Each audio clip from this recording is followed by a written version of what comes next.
Why are so many people with so many different perspectives, from the Prime Minister of Israel to the King of Saudi Arabia, so worried that Iran might build a deliverable nuclear weapon? Or, to put it even more simply, why do we have to stop Iran from getting the bomb? The reason is painfully obvious. They might actually use it. France has nuclear weapons.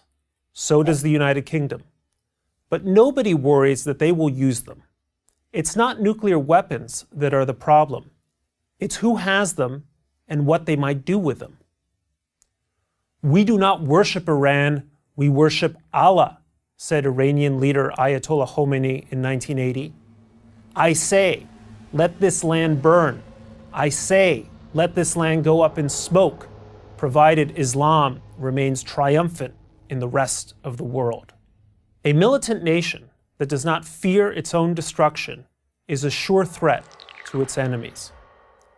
And that threat is taken to a whole new level if the militant nation arms itself with nuclear weapons. Who are the enemies of the Islamic Republic of Iran? There are three. The first enemy of Iran is the United States of America. A common slogan chanted by Iranians at public rallies is "Death to America." But it's not just a slogan. Iran has been committing actual acts of war against what it calls the Great Satan for over 3 decades. There was Iran's seizure of the U.S. Embassy in Tehran in 1979, the 1983 bombing of the Marine barracks in Beirut that killed 241 American servicemen, and the 1996 Khobar Towers bombing in Saudi Arabia that killed another 19 Americans. Not to mention the war in Iraq, during which Iran did little to disguise the fact that it supplied anti-American militias with sophisticated, armor-piercing munitions responsible for the maiming and death of hundreds of U.S. soldiers. A nuclear Iran could greatly expand its efforts to harm American interests, secure in the knowledge that its possession of nuclear weapons would make any military retaliation extremely unlikely. And over time, and not much time, a nuclear Iran could develop the sort of intercontinental ballistic missiles that would bring American and European cities within range of its weapons.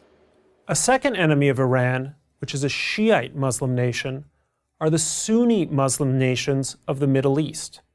An Iranian bomb would instantly spark a nuclear arms race in the region, as Arab states, nearly all of which have majority Sunni populations, move to defend themselves against aggression from Iran.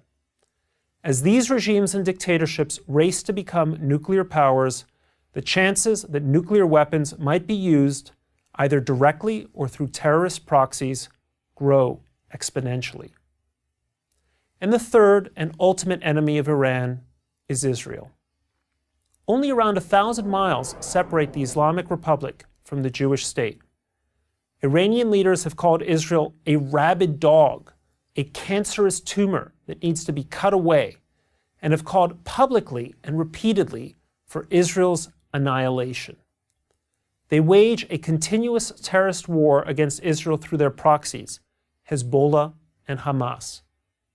Former Iranian President Akbar Hashemi Rafsanjani, a man often described as a moderate and a pragmatist in the Western press, articulated the Iranian position this way: if one day the Islamic world is also equipped with weapons like those that Israel possesses now, then the imperialist strategy will reach a standstill, because the use of even one nuclear bomb inside Israel will destroy everything. However, one bomb will only harm the Islamic world. He's right. That's why the civilized and sensible leaders of the world cannot allow Iran to develop nuclear weapons.